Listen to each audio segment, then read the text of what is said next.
अस्सलामुअलैकुम नाज़रीन कराम, नई वीडियो में आपको खुश आमदीद कहते हैं।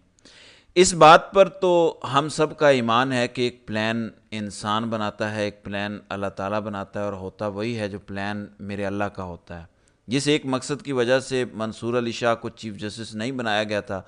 वो मकसद ये था कि कहीं वो चीफ़ जस्टिस बन के 8 फरवरी के इंतखाबात का केस ना खोल दें, कहीं मंसूर अली शाह 8 फरवरी के इंतखाबात का ऑडिट ना करवा लें। लेकिन याहिया अफरीदी को चीफ जस्टिस ऑफ पाकिस्तान नामजद करके नून लीग की हुकूमत ने गलती की, बाकायदा खुदकुशी की। 8 फरवरी के इंतखाबात से मुतल्लिक केस खोलने के हवाले से अब तक की सबसे बड़ी पेशरफ्त हुई है। तफसीलात से मैं आपको आगाह कर देता हूँ।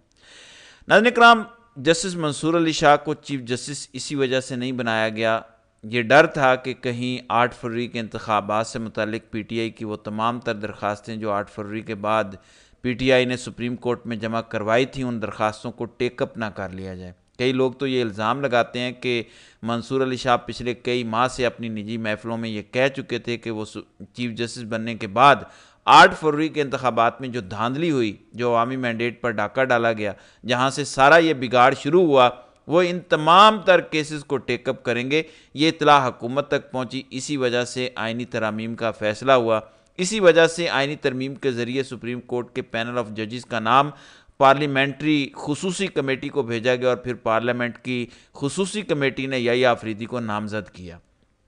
लेकिन किसे मालूम था कि याहिया अफरीदी नामज़द होने के बाद, अपने ओहदे का हलफ उठाने के बाद जो पहला केस टेकअप करेंगे वो 8 फरवरी के इंतखाबात में धांधली वाला केस होगा। तो इस हवाले से पिछले चंद घंटों में बड़ी इंपॉर्टेंट डेवलपमेंट हुई है। पिछले चंद घंटों में शहबाज हुकूमत और इस पूरे निज़ाम को सुप्रीम कोर्ट से वो सरप्राइज़ मिला है जो मैं यकीन से कह सकता हूँ कि किसी के वहम गुमान में नहीं था। देखें, इस टाइम याहिया अफरीदी को सबसे बड़ा चैलेंज ये था कि अपना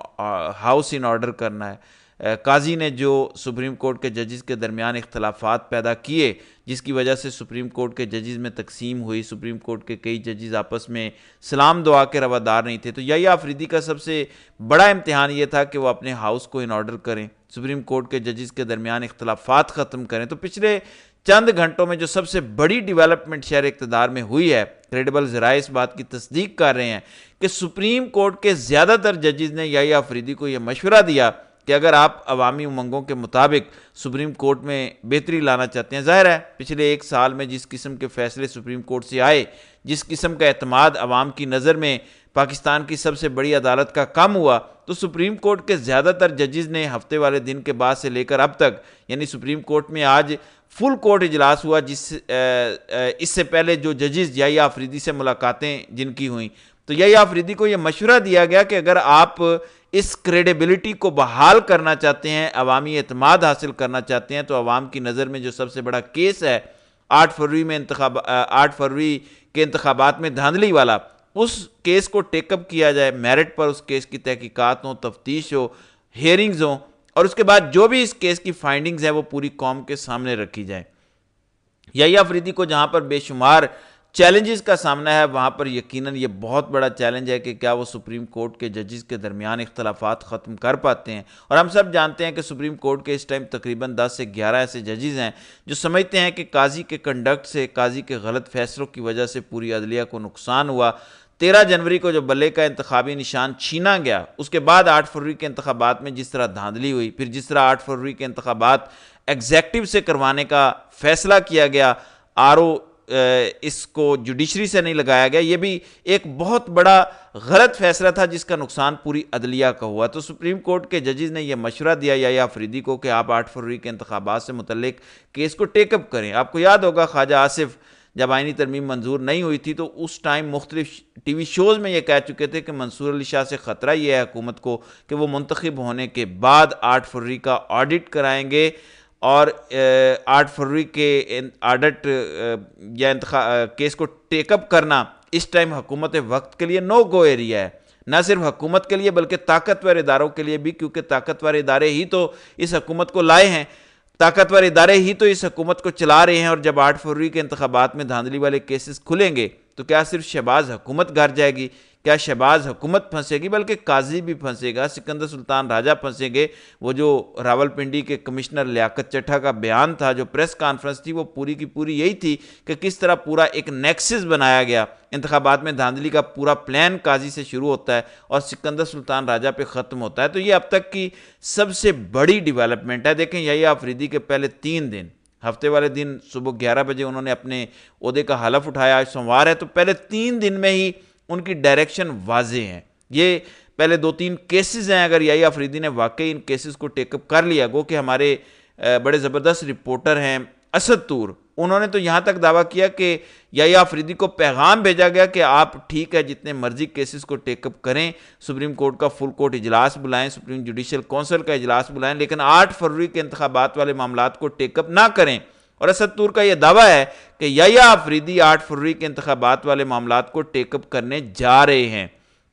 ऐन मुमकिन है कि सुप्रीम कोर्ट का जो फुल कोर्ट इजलास आज हुआ है, आहिस्ता आहिस्ता उस इजलास की खबरें बाहर आएंगी, तो ऐन मुमकिन है कि आज जो सुप्रीम कोर्ट का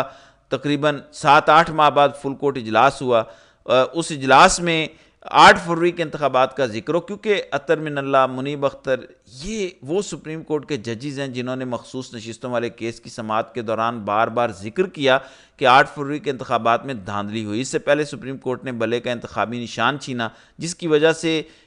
तहरीक इंसाफ से ये मखसूस नशिस्तें छीनी गई। तो सुप्रीम कोर्ट के ज़्यादातर जजेस ये चाहते हैं कि 8 फरवरी के इंतखाबात में धांधली वाले मामलात को टेकअप किया जाना चाहिए। गो कि काजी जो पहले थे वो सांप बांधकर बैठे हुए थे इन पिटीशंस पर जो पीटीआई ने सुप्रीम कोर्ट में जमा करवाई।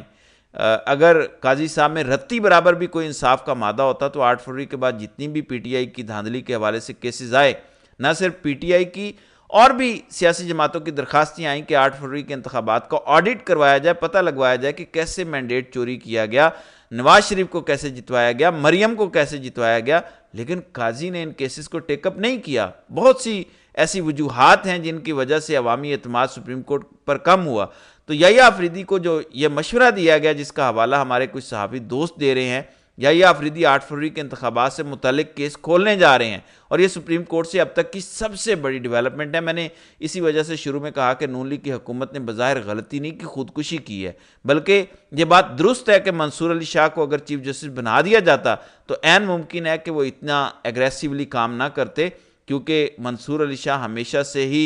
धीमे मिजाज के आदमी रहे हैं। वो कोई ऐसा काम नहीं करते जिससे सिस्टम डिरेल हो, निज़ाम ख़त्म हो, जिससे जमहूरियत को नुकसान पहुँचे, अवाम को नुकसान पहुँचे। वो बड़े धीमे मिजाज की शख्सियत हैं, वो बड़े आराम से मामलात को लेकर चलते हैं। लेकिन जिस एग्रेसिवली तरीके से याहिया आफरीदी ने अपने पहले ही दिन गुजारे हैं, आज तो बज़ाहिर उनका सुप्रीम कोर्ट में पहला दिन है जिसमें उन्होंने फुल कोर्ट इजलास बुलाया हुआ है, सुप्रीम कोर्ट के तमाम तर जजेस को इकट्ठा किया, उसमें आईनी तरमीम का मामला भी ज़ेर बहस आया होगा, जो सदारती रेफरेंस था जिसके ज़रिए प्रैक्टिस एंड प्रोसीजर कमेटी में तब्दीली की गई, ये मामलात भी ज़ेर बहस आए होंगे। इसके साथ साथ अगर 8 फरवरी के इंतखाबात से मुतल्लिक कोई मामलात ज़ेर बहस आते हैं, फिर सबसे इम्पोर्टेंट चैलेंज तो अभी ये है कि सुप्रीम कोर्ट के जो मखसूस नशिस्तों वाला फैसला आया है उस पर अमल दरामद नहीं किया गया। गो कि काजी साहब उन 8 जजेस में शामिल नहीं जिन्होंने पीटीआई को मखसूस नशिस्तें देने का फैसला दिया था। तो फिर अभी तक याहिया आफरीदी के लिए बहुत बड़ा चैलेंज है कि सुप्रीम कोर्ट के फैसले पर अमल दरामद करवाया जाए। तो सुप्रीम कोर्ट में जो कमान की तब्दीली हुई, दरअसल वो इस निज़ाम के ख़िलाफ़ गई है। आईनी तरमीम कर ली, आईनी तरमीम के ज़रिए अपनी मर्ज़ी का चीफ जस्टिस लाना था, फिर आईनी बेंच का सरबराह अपनी मर्ज़ी का लाना था। उसके मुतालिक भी मैंने पिछले व्लॉग में आपको बताया कि मंसूर अली शाह का नाम आ रहा है, उनको आईनी बेंच का सरबराह बनाया जा रहा है। तो इस सारी एक्सरसाइज में जो दिन रात की गई, कभी मौलाना को मनाया जाता था, कभी लोगों को ख़रीदा जाता था, उनके घरों में घुस के उनके बीवी बच्चों को उठाया जाता था, इस सब एक्सरसाइज का फ़ायदा क्या हुआ? अगर आईनी तरमीम करके हुकूमत ने इतने बुरे तरीके से फंसना ही था, इतनी बड़ी खुदकुशी करनी थी, तो बेहतर था कि आईनी तरमीम होती ना, मंसूर अली शाह को चीफ जस्टिस लगा दिया जाता और फिर उन्हीं के हाथों ये पूरा निज़ाम घर चला जाता। बहरहाल एक प्लान इंसान बनाता है, एक प्लान मेरा अल्लाह बनाता है, और होता वही है जो मेरे अल्लाह का प्लान होता है। पूरे निज़ाम ने मिलकर आईनी तरमीम की, पूरे निज़ाम ने मिलकर मंसूर अली शाह का रास्ता रोका, 8 फरवरी के इंतखाबात में धांधली के मामलात को दबाने की कोशिश की, लेकिन अल्टीमेटली घूम फिर के बात वहीं आ गई। सुप्रीम कोर्ट में इस हफ्ते के दौरान याह्या अफरीदी जिन जिन केसेस को टेकअप करेंगे उससे बहुत कुछ क्लियर होगा। पीटीआई ने 9 फरवरी वाले दिन सुप्रीम कोर्ट में एक दरख्वास्त जमा कराई थी कि 8 फरवरी के इंतखाबात में धांधली हुई, मैंडेट चोरी हुआ, इस मामले को टेकअप किया जाए। तो फरवरी के बाद से लेकर अब तक देख लें 28 अक्टूबर हो चुकी है, यानी इतने महीने तक इस दरख्वास्त को टेकअप नहीं किया जा सका। याह्या अफरीदी इस केस को, इस दरख्वास्त को टेकअप करके हुकूमत को सरप्राइज़ देंगे, ये असद तूर का दावा है कि ऐसा होने जा रहा है। बहरहाल आने वाले कुछ दिनों के अंदर पिक्चर सारी क्लियर होगी। मैं इंशाल्लाह आने वाली वीडियोज़ में मज़ीद इस तरह की अपडेट्स आपके सामने रखता रहूँगा। तो नाज़रीन कराम, आपकी इस वीडियो के हवाले से क्या राय है? आप अपनी राय का इजहार कमेंट सेक्शन में ज़रूर कीजिएगा।